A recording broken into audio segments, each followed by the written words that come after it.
मंच पर आसीन परम प्रातस्मरणीय पूज्य संतगण तथा यहाँ पर उपस्थित आदरणीय महानुभाव, आज दुनिया जबकि भौतिकता की होड़ में लगी हुई है, ऐसे में भी हमारी संस्कृति ने त्याग और तपस्या को महत्व दिया है। ऐसे त्याग की मूर्ति मंच पर आसीन आदरणीय संतगण उपस्थित हैं। हम आप सभी संतगणों के कमलवत चरणों में सादर नमन करता हूँ। चूँकि जैसे गंगा यमुना और सरस्वती के संगम पर लोग स्नान करके अपने को कृतार्थ मानते हैं, आज ये संत जो समागम हुआ है महर्षि भृगु की पावन धरती पर, आज हम सभी श्रोतागण यहाँ पर उपस्थित गण आप सभी लोगों की वचनों को, आशीर्वादों को सुन करके अपने को कृतार्थ मान रहे हैं। और चूँकि मेरा तो यही मानना है, जैसे कि महाभारत में कहा गया है कि धारते इति धर्मा, जो धारण किया जाता है वही धर्म है। तो संतों की बातों को मानना, उनके आदेश का पालन करना, यही हम सभी लोगों का परम कर्तव्य है। अंत में कुछ न कह करके परम आदरणीय प्रातस्मरणीय पूज्य संतगणों की कमलों चरणों में नमन करता हूँ। जय श्री राम, जय भारत।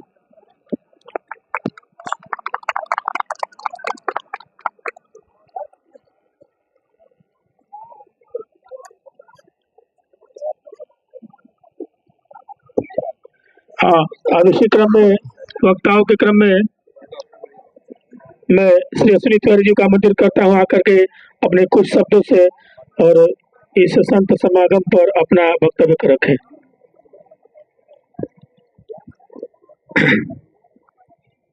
पूज्य संतों के चरणों में कोटि कोटि नमन और सभी धर्माचार्य कथावाचक गण आप सभी के भी चरणों में कोटि कोटि नमन। बलिया जो है हमारा क्रांति की भूमि कहिए या संतों की भूमि कहिए, हर तरीके से जो है हर क्षेत्र में जो है इसका एक नाम है। लेकिन जो ददरी मेला हमारा है, इसका इतिहास वर्षों पुराना है और महर्षि भृगु जी के जो शिष्य दर्दर मुनि जी हैं, उन्हीं के नाम पे हमारा ददरी मेला पड़ा। कार्तिक पूर्णिमा के जो अंत में सभी संत जन कल्पवास करते थे और वो पूरा होने के बाद सभी संत एक जगह मिलते थे और यही संत सम्मेलन हुआ करता था, वर्षों से हुआ करता था।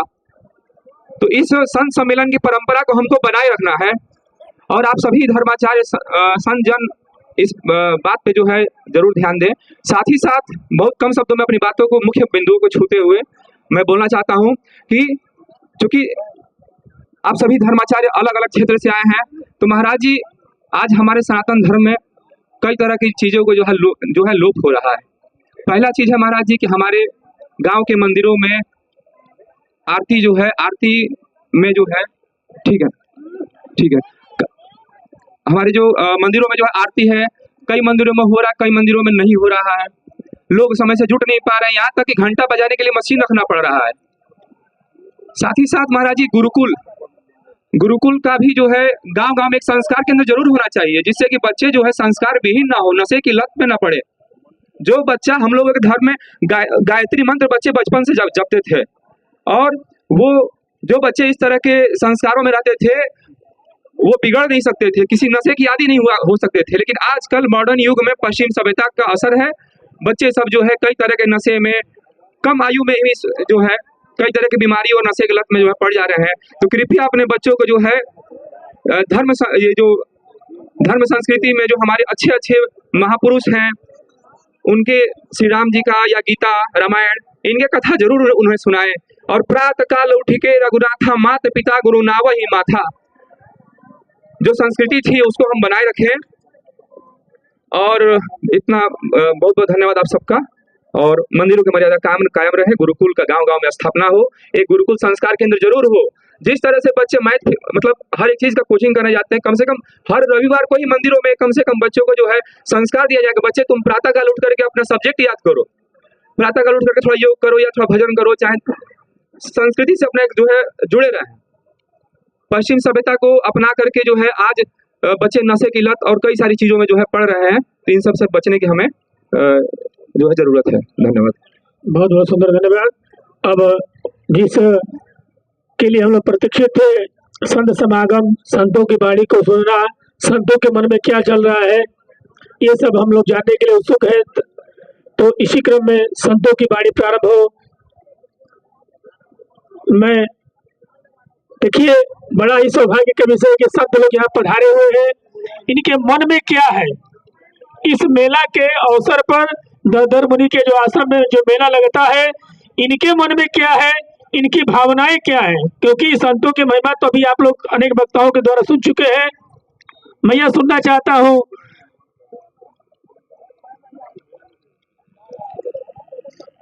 संतों के इस क्रम में श्री हरिदास जी महाराज जी को बुलाना चाहता हूँ। हरिदास जी ये संत है जो कि कार्तिक पूर्णिमा में यहाँ पर कल्पवास करते हैं। शायद आप लोगों ने इनको देखा भी होगा। और ये यज्ञ पूजा पाठ हर कीर्तन यहाँ पर करते हैं पूरे कार्तिक महीने तक। तो मैं संतों के इस क्रम में श्री हरिदास जी महाराज जी को बुलाना चाहता हूँ। थोड़े समयों में आपके मन में क्या है इस मेला के प्रति, संतों के प्रति और हम भक्तों के प्रति, अपने वक्तव्य को कहे। बोलिए श्री सीताराम जी महाराज की जय, बोलिए श्री हनुमान जी महाराज की, बोलिए श्री सदगुरुदेव भगवान की, सब संत समाज की, सब विप्र समाज की, विद्वत समाज की, भक्त समाज की, भृगु बाबा की, दरदर मुनि की, बलेश्वर बाबा की। भाई थोड़े शब्दों में क्या कहना है। सभी संत महात्मा लोग एकत्रित हुए हैं, सभी विद्वत ब्राह्मण वैदिक समाज एकत्रित हुए हैं। सबको आशीर्वाद स्वरूप मान लिया जाए, कुछ बोलने का अवसर प्राप्त हुआ है। और सबसे बड़ी बात कि हमारे ब्रह्मचारी जी, मैं आज तक तो कभी दर्शन नहीं किया था, लेकिन आज मैं दर्शन करके धन्य हुए कि हमारे सन्मुख महाराज जी विराजमान हुए, दर्शन हुआ। महाराज जी के चरणों में कोटि कोटि प्रणाम। देखिए, थोड़े शब्दों में हमारी बात को कड़वा जरूर लगेगी, लेकिन उस कड़वा शब्दों को आप सोचेंगे तो शायद आपको अच्छा लगेगा। आज के परिवेश में सब लोग कहते कि सनातनी बनो, धर्म की रक्षा करो। पहले हमारे एक गांव में यदि कोई संत महात्मा उठाते थे कि ऐसा काम नहीं करना चाहिए, तो कार्य रुक जाता था, उसको लोग पालन करते थे। और आज दिनों रात टीवी चैनल के माध्यम से, आस्था हर चैनलों के माध्यम से गली गली में राम कथा हो रही, भागवत कथा हो रही है, फिर भी समाज के ऊपर कोई प्रभाव नहीं पड़ा। कारण क्या है? इसका प्रभाव क्या है जानते हैं? आप क्षमा करेंगे आप सभी लोग, इस चीज को कहना नहीं चाहिए लेकिन कभी कहना चाहिए। तो भाई, जब मैं बंगाल गया था तो हमसे लोग प्रतिदिन यही प्रश्न करते थे कि महाराज जी, इतना धर्म प्रचार हो रहा है फिर भी समाज का बदलाव क्यों नहीं हो रहा है? मैंने कहा कि भाई क्षमा करिए, धर्म और सनातन कोई सनातन नहीं, नया नया नहीं है जो आप कह रहे सनातनी बनो। सनातन तो हमारा पूर्वजों से पहले से ही चला आ रहा है। सनातन कोई नया निर्माण नहीं है। सनातनी बनना है, धर्म की रक्षा करना है, तो धर्म की रक्षा कौन करेगा? पहले जो धर्म के चलाने वाले, धर्म के अगुआ है, जिसको हम लोग अगुआ बोलते हैं। इसलिए कभी कभी हमको कहना पड़ा कि आज के समय धर्म के नाम पर लोग क्या क्या करते जानते हैं? धर्म के जो अगुआ लोग हैं, इसलिए कहना पड़ता है कि धर्म नहीं बिगड़ा है, हमारा सनातन न कभी बिगड़ा है न कभी बिगड़ सकता है। धर्म नहीं बिगड़ा है, बिगड़ा है धर्मधारी। धर्म नहीं कभी बिगड़ता है सज्जनों, सनातन कभी हमारा झुका नहीं है। धर्म नहीं बिगड़ा है, बिगड़ा है धर्मधारी। अब पूजा नहीं बिगड़ा है, बिगड़ा है पुजारी।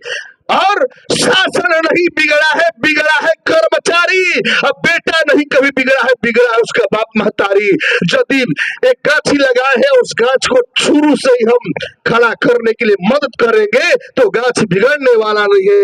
यदि छोटा सा बालक है और बचपना हमारे माए बाप कहेंगे बेटा ये राम जी आप ही कहे और लक्ष्मण आप ही कहे, भागवत गीता आप ही कहे, ये ब्राह्मण देवता है, ब्राह्मण देवता को प्रणाम करना आप ही का धर्म है, तो तो हम लोग सीख जाएंगे, उसको अपना लेंगे, लेकिन खुद हम लोग को ये अनुभव लोग बतलाते नहीं माई बाप सज्जनों, और कहते हैं कि बेटा आप संस्कारी बनो। हमारा बेटा संस्कारी नहीं है, संस्कार बनाना माए बाप का कर्म है। हाँ, सब चीज का स्थापना करना, मैंने थोड़ी शब्द में बोल दिया। बोले हनुमान जी महाराज की, बोले हनुमान जी महाराज की।